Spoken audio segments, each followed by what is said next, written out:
Este é o professor Eduardo Ribeiro.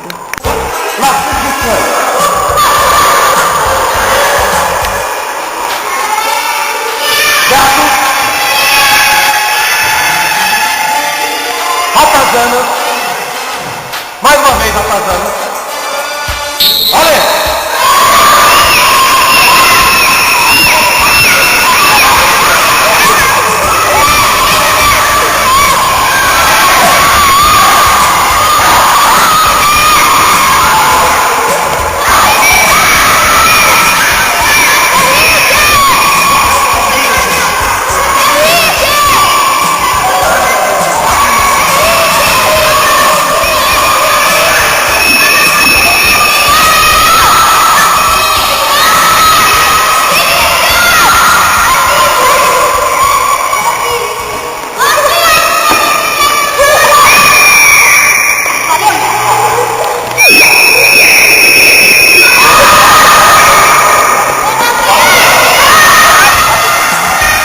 Até agora foi fácil. Agora na reunião do grupo vocês vão ter que achar um jeito diferente de se locomover.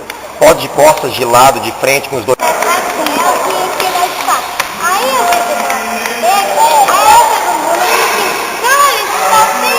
Mas você conseguiu fazer isso porque você prestou atenção? Quem consegue prestar atenção consegue ter? Quem pensa, age, e quem age, aprende. Levanta e dá um abraço na cameraman agora ali. Ó,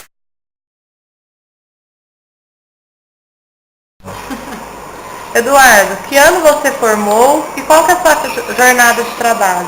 Eu formei em 2003, tenho aproximadamente 40 horas de trabalho semanal com escola particular, escola pública, aluno particular, escolinha de futebol.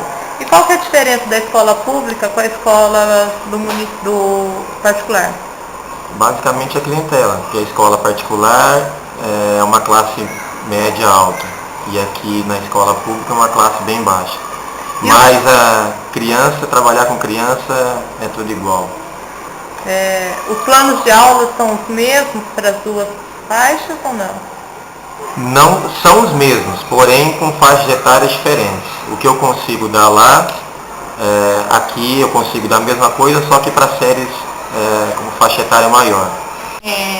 Então lá, por exemplo, você tem o mesmo plano de ensino, você dá para uma série tal. Aqui, aquele mesmo plano de aula você dá para uma série com idade maior do que lá.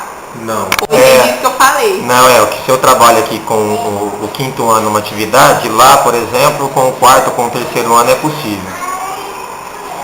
E por que essa diferença de atividade de uma turma para outra? Porque lá, basicamente, a educação infantil, a educação física, começou na educação infantil. E aqui as crianças do município não tiveram essa base. E muito em bullying. É real o bullying na escola? E qual é a atitude do professor? Até semana passada aconteceu isso e eu procuro fazê-los. Primeiro sentar em grupo para nós discutirmos isso. Procuro fazer com que a pessoa que está sofrendo desse tipo fale e coloque, exponha o sentimento dela. Geralmente ela se retrai e é muito tímida, ao contrário da pessoa que coloca apelidos pejorativos a ela. Se a pessoa não conseguir se expressar, eu atuo. Eu tento mediar e se não for possível, eu atuo fazendo a pessoa que está colocando esse apelido se colocar no lugar dela.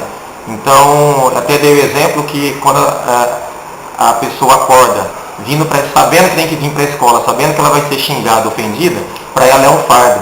Então a pessoa afeta a autoestima dela. Então eu, de uma maneira geral, eu tento a pessoa que coloca esse tipo de apelido, fazê-lo colocar-se no lugar da pessoa que está sendo atingida. E nas suas aulas não está acontecendo mais? Eu dou exemplo disso, porque eu coloco muito apelido, mas apelido que não seja pejorativo. Então, por exemplo, uma criança que chama Isabela, ou Jéssica, aí o Jessiquete. Os fatores que interferem no comportamento do aluno.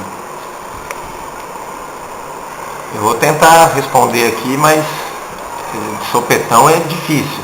A gente tem uma dificuldade aqui na segunda-feira.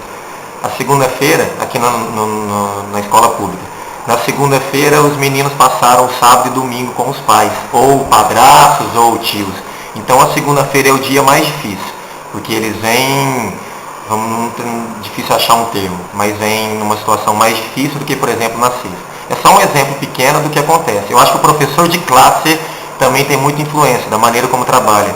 Se é estimulado, se ele tem autoestima para falar, se ele tem autoestima para questionar. Então são coisas que as crianças podem ser trabalhadas e isso influencia muito. Isso deve ser mediado pelo professor.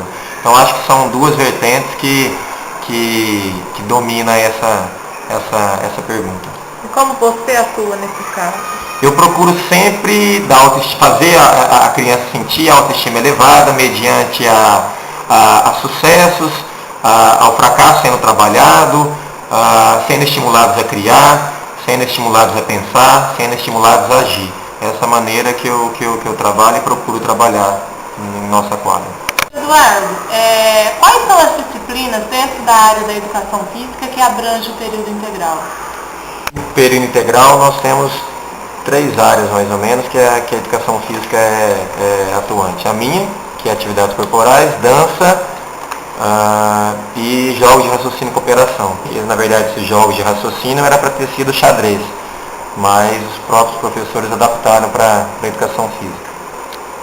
Como é que você avalia o que te pedem para ensinar e o que você acha que deve ser realmente ensinado? Na verdade, nós temos liberdade para ensinar aquilo que queremos, né? Então, a liberdade até demais. Então, não tem um norte da nossa direção do que a gente precisa trabalhar.